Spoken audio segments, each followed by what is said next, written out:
आउज़ बिल्लाहि मिनश्शैतानिर्रजीम बिस्मिल्लाहिर्रहमानिर्रहीम। शुरू अल्लाह के नाम से जो बड़ा मेहरबान और नहायत रहम वाला है। उम्मीद आप लोग खैरियत से होंगे और इस वीडियो में इंजीनियर फैसल आपसे मुखातिब है। आप देख रहे हैं पाकिस्तान का सबसे बड़ा चैनल जो कि डीएई के स्टूडेंट्स और केमिकल इंजीनियर्स के लिए तैयार किया गया है। इस चैनल में मौजूद हैं 1000 से ज़ायद वीडियोस और मज़ीद वीडियोस की तैयारी जारी है। इस चैनल में डीएई की तमाम टेक्नोलॉजीज़ की फ़र्स्ट ईयर और सेकेंड ईयर की मैथमेटिक्स के तमाम सवालों की वीडियोस मौजूद हैं और यकीनन आपको ट्यूशन की ज़रूरत नहीं पड़ेगी। इसके अलावा DAE chemical first year, second year और थर्ड ईयर के वो सब्जेक्ट्स जो कि केमिकल इंजीनियरिंग से रिलेटेड हैं उनकी भी वीडियोस इस चैनल में आपको मिलेंगी। और इसके अलावा इंटरव्यू के क्वेश्चन आंसर्स और पास्ट पेपर की वीडियोस भी इसके अंदर मौजूद हैं और तमाम लेक्चर्स की तैयारी टेवटा के कोर्स के मुताबिक की गई है। और आप मेरे चैनल को सब्सक्राइब करेंगे, बेल का आइकन प्रेस करेंगे तो मेरी हर लेटेस्ट वीडियो आपको मिलती रहेगी। हमारी आज की वीडियो का टॉपिक है डीएई फर्स्ट ईयर की मैथमेटिक्स। एक्सरसाइज 5.2 है, क्वेश्चन नंबर 10 है और दिए गए सवाल को हम पहले समझेंगे, उसके बाद इसको सॉल्व करेंगे। बहुत ही सिंपल सा क्वेश्चन है, क्वेश्चन नंबर 9 की तरह का ही है, जस्ट एक यहाँ पे एंगल का फ़र्क है। तो यहाँ पे हमें पहले साइन थीटा दिया गया है और कहा गया है कि कॉस थीटा फाइंड करो। इसके अलावा हमें कहा गया है कि जो आपने ट्रायंगल बनानी है उसका जो एंगल है वो ऑब्ट्यूज एंगल होना चाहिए। ठीक है, तो ऑब्ट्यूज एंगल क्या होता है इसकी डेफिनेशन आपको पता होनी चाहिए। तो ऐसा एंगल जो ग्रेटर देन 90 और लेस देन 180 हो उसको हम कहते हैं कि वो ऑब्ट्यूज एंगल है। तो अब हम ये भी देखेंगे कि ये हमें क्यों बता रहा है कि ये कौन सा एंगल है। वो हमें इसलिए बता रहा है कि क्योंकि हमने जो ट्रिग्नोमेट्रिक रेशो की वैल्यू मालूम करनी है, यानी कॉस थीटा की वैल्यू मालूम करनी है, उसके साथ हम प्लस लगाएंगे या नेगेटिव लगाएंगे।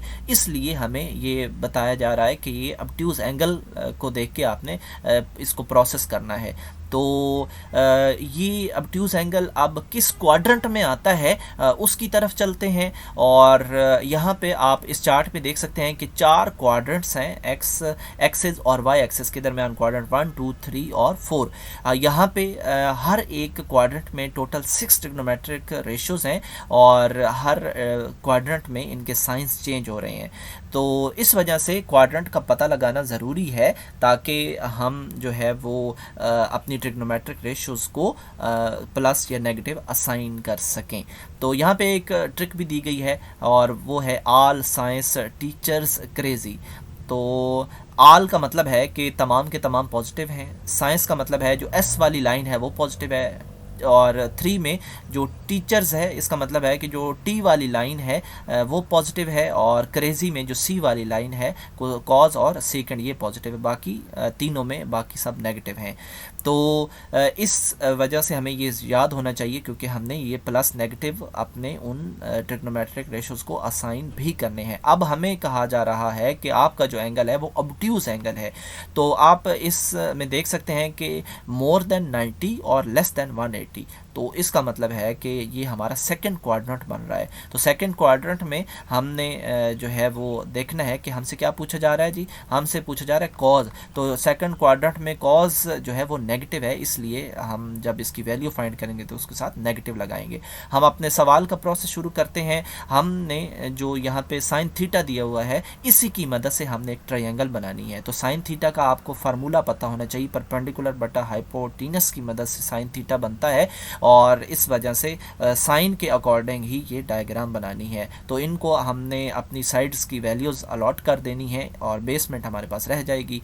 और इस बेसमेंट की भी वैल्यू हम मालूम करेंगे। कैसे करेंगे? फीसागोरस के कानून के मुताबिक करेंगे। फीसागोरस का कानून जो है उसके वो इसी ट्रायंगल के लिए बना है। इसमें हम हाइपोटेनस को साइड पे रखते हैं, बाकी सब को एक साइड पे, और हम थोड़ी सी कैलकुलेशन के बाद बी की वैल्यू भी हासिल कर लेंगे। अब बी की वैल्यू हमारे पास आ चुकी है। अगर ट्रायंगल में तीनों साइड्स की वैल्यू हमारे पास आ जाए तो फिर साइन कॉस टेन मालूम करना कोई मुश्किल काम नहीं है।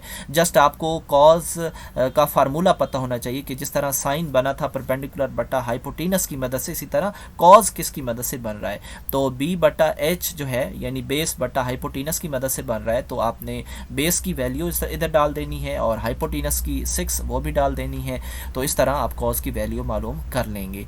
और इसके साथ आप देख सकते हैं कि नेगेटिव लगा हुआ है, तो नेगेटिव जो है वो उस क्वाड्रेंट की मदद से लगा हुआ है जो कि सेकंड क्वाड्रेंट है। इसका मतलब है कि कॉस के साथ वहाँ पे नेगेटिव है। तो जस्ट हमने यही मालूम करना था।